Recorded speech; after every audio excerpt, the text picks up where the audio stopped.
faith, Abraham obeyed when he was called to go out to the place where he would receive as an inheritance. And he went out, not knowing where he was going.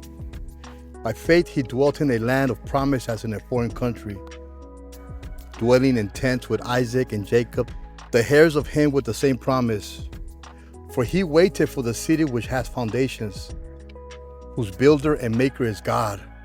By faith, Sarah herself also received strength to conceive seed, and she bore a child when she was past the age, because she judged him faithful who had promised. These all died in faith, not receiving the promises, but having seen them afar off, were assured of them, embraced them, and confessed they were strangers and pilgrims in the earth. For those who say such things declare plainly that they seek a homeland.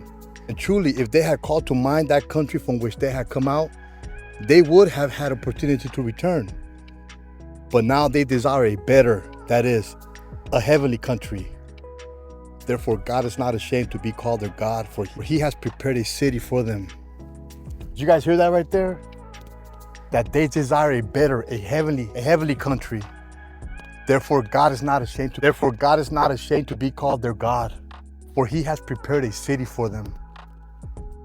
Behold, I am creating new heavens and a new earth, and the new Jerusalem comes down from heaven.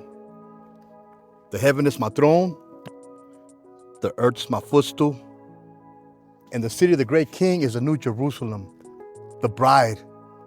The first will be last, and the last will be first.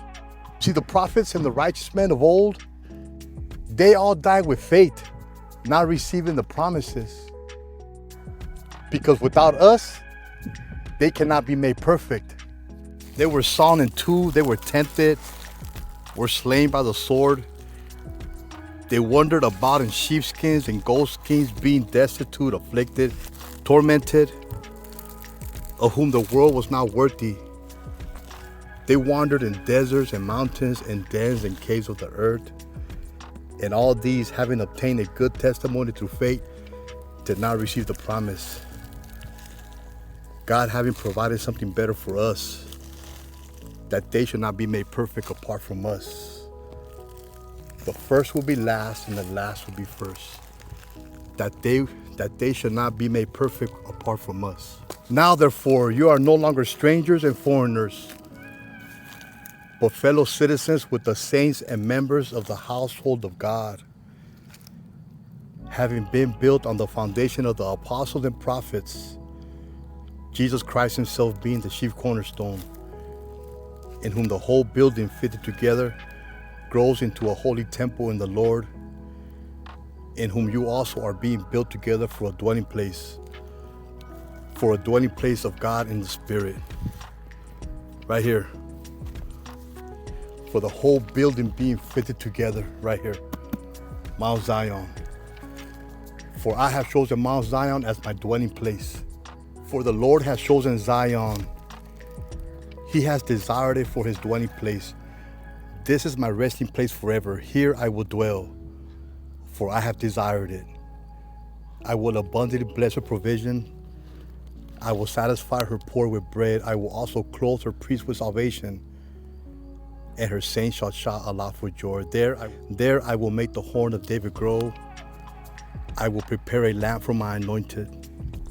His enemies will I clothe with shame, but upon himself his crown shall flourish. For the heaven is my throne, right here, Mount Zion.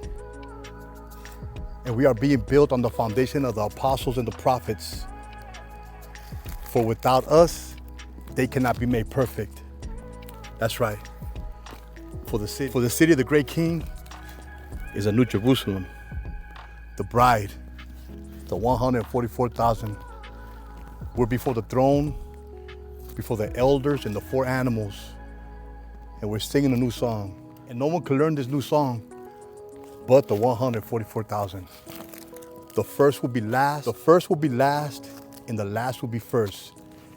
Many are called, but few are chosen. For our names are written in heaven, right here, to proclaim the magnificent deeds of God. Peter, an apostle of Jesus Christ, to the pilgrims of the dispersion in Pontus, Galatia, Cappadocia, Asia, and Bithynia. Elect, according to the foreknowledge of God the Father, in sanctification of the Spirit, for obedience and sprinkling of the blood of Christ. Grace to you and peace be multiplied. Blessed be the God and Father of our Lord Jesus Christ, who according to his abundant mercy has begotten us again to a living hope through the resurrection of Jesus Christ from the dead, to an inheritance incorruptible and undefiled and that does not fade away, reserved in heaven for you, who are kept by the power of God through faith for salvation, ready to be revealed in the last time. In this you greatly rejoice, though now for a little while, if need be, you have been grieved by various trials, that the genuineness of your faith, being much more precious than gold that perishes, though it is tested by fire, may be found to praise, honor, and glory at the revelation of Jesus Christ. The revelation of Jesus Christ, which God gave him to give to us, things that must surely come to pass. Blessed is he that could read, understand, and apply these things. For the just shall live by faith. The 144,000, the first fruits blameless, redeemed out of darkness. For with thy blood, you hast given us a kingdom and a royal priesthood. The first fruits unto God, that we shall not sleep, we shall not die, but proclaim the magnificent things of God. For the royal priesthood is like a mustard seed, the least of all seeds, the 144,000, planted on the good ground. We are to be tall trees with many branches, where we tell all the birds to come and find rest on the branches. This is God's doing. This is how God operates.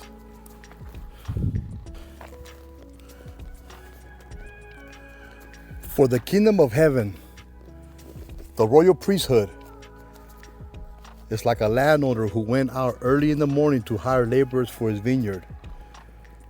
Now when he had agreed with the laborers for a denarius a day, he sent them into his vineyard. And he went out about the third hour and saw others standing idle in the marketplace, and said to them, you also go into the vineyard, and whatever is right I will give you. So they went. Again, he went out about the sixth and the ninth hour, and did likewise. And about the 11th hour he went out and found others standing idle, and said to them, why have you been standing here idle all day? They said to him, because no one hired us. He said to them, you also go into the vineyard, and whatever is right you will receive. So when evening had come, the owner of the vineyard said to his steward, call the laborers and give them their wages, beginning with the last to the first. And when those came who were hired about the 11th hour, they each received a denarius. But when the first came, they supposed that they would receive more, and they likewise received each a denarius. And when they had received it, they complained against the landowner, saying, these last men have only worked 1 hour, and you make them equal to us who have borne the burden of the heat of the day? But he answered one of them and said, friend, I am doing you no wrong. Did you not agree with me for a denarius? Take what is yours and go your way.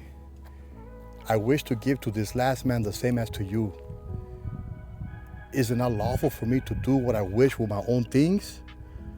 For is your eye evil because I am good?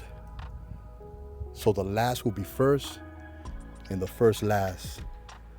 For many are called, but few are chosen. For many false Christs and many false prophets will come and deceive everybody, even if possible the very elect. But the elect cannot be deceived, because we have God's name written on our forehead. We have entered into the marriage banquet of the Lamb, where we witness Jesus Christ open up these seals, and we are the rider on the white horse, given a crown and a bow, and we're out to overcome and overcome. For he that overcomes shall eat the tree of life. For he that overcomes, the second death has no power over you. For he that overcomes, I will write on him my new name, my Father's name, in the city of my God, the New Jerusalem. Shalom.